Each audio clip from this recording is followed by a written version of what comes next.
আপনারা সবাই অবগত আছে, দীর্ঘদিন ধরে আমাদের সরকারি তিতুমির কলেজের শিক্ষার্থীরা তিতুমির কলেজকে বিশ্ববিদ্যালয়ের স্বীকৃতি আদায়ের জন্য আন্দোলন করছে। আমাদের এই আন্দোলন দীর্ঘ 28 বছরের আন্দোলন। আমাদের এই আন্দোলন দীর্ঘ 28 বছরের আন্দোলন। যে আন্দোলনটি আমাদের 24 জুলাইয়ের অভ্যুত্থান পরবর্তীতে সরকার আমাদের শহীদ মামুন ভাইয়ের জীবনের বিনিময়ে যে সরকার, সেই সরকারের কাছে আমরা আবদার করছি নতুন করে যে আমাদের সেই দাবিটি আপনি পূরণ করে দিন। সেই দাবি আদায়ের জন্য আমাদের যথাযথ মাধ্যম ছিল, প্রত্যেকটি মাধ্যমে আমরা চেষ্টা করেছি। চেষ্টা করার পরে সেখান থেকে আমরা যথাযথ রেসপন্স না পেয়ে আমাদের সর্বশেষ কর্মসূচি হচ্ছে আমরণ অনশন কর্মসূচি। আপনারা জানেন, গত 29 জানুয়ারি থেকে বিকাল 5টা থেকে আমাদের 6 জন শিক্ষার্থী আমরণ অনশন শুরু করেছিল। সেটা পরবর্তীতে গণ অনশনে পরিণত হয় এবং একই সাথে এই যে এখন পর্যন্ত আজকে 5ম দিন চলছে, 5ম দিনে এসেও রাষ্ট্রীয় কর্তৃপক্ষ এখন পর্যন্ত কোনো ধরনের শান্তিপূর্ণ বা প্রত্যাশিত রেসপন্স করে নাই।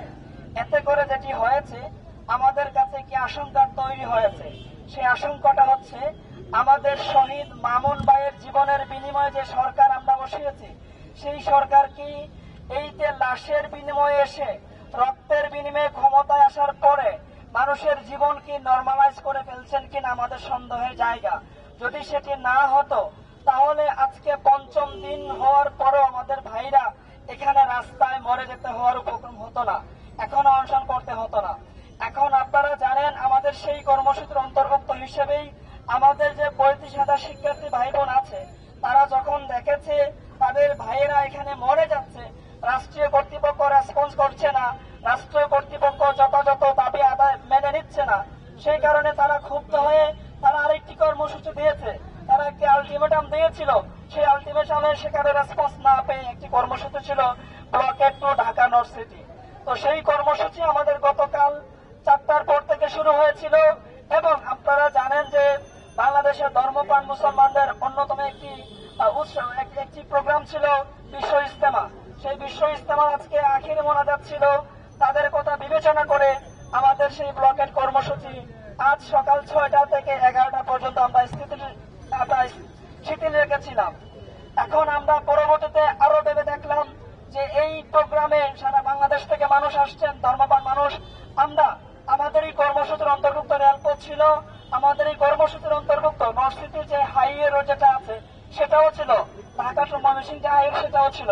তাদের কথা বিবেচনা করে আজকের জন্য আমরা রেলপথ এবং যে ঢাকা ময়মনসিংহ হাইওয়ে রোড সেটা আমরা ব্লকের থেকে আমরা উজ্জ্ব করেছি আজকের জন্য, শুধু তাদের কথা বিবেচনা করে। কিন্তু নর্থ সিটির ভিতরে আরো যে রুটগুলো আছে সেই রুটগুলো অবশ্যই আমাদের সেই ব্লকের কর্মসূচির অন্তর্ভুক্ত থাকবে। ঢাকা নর্থ সিটির ভিতরে যতগুলো জোন আছে প্রত্যেকটাতে আমাদের সুবিধা মতো আমরা কর্মসূচি বাস্তবায়ন করব।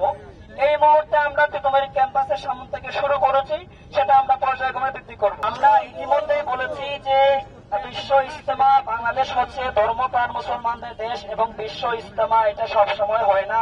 সারা বাংলাদেশ থেকে মানুষ এখানে এসেছে। আমরা চাই না কোনোভাবেই মানুষকে দুর্ভোগের মধ্যে ফেলতে। আমরা এটা যেটা করছি সেটাও কিন্তু চাই না, কিন্তু রাষ্ট্র আমাদের সাথে দ্বিচারিতা করে বারবার বাধ্য করেছে। আমরা তারপরেও বিশেষ বিবেচনায় সারা বাংলাদেশের মুসল্লিদের কথা বিবেচনা করে আমরা সেখান থেকে আজকের জন্য সরে এসেছি।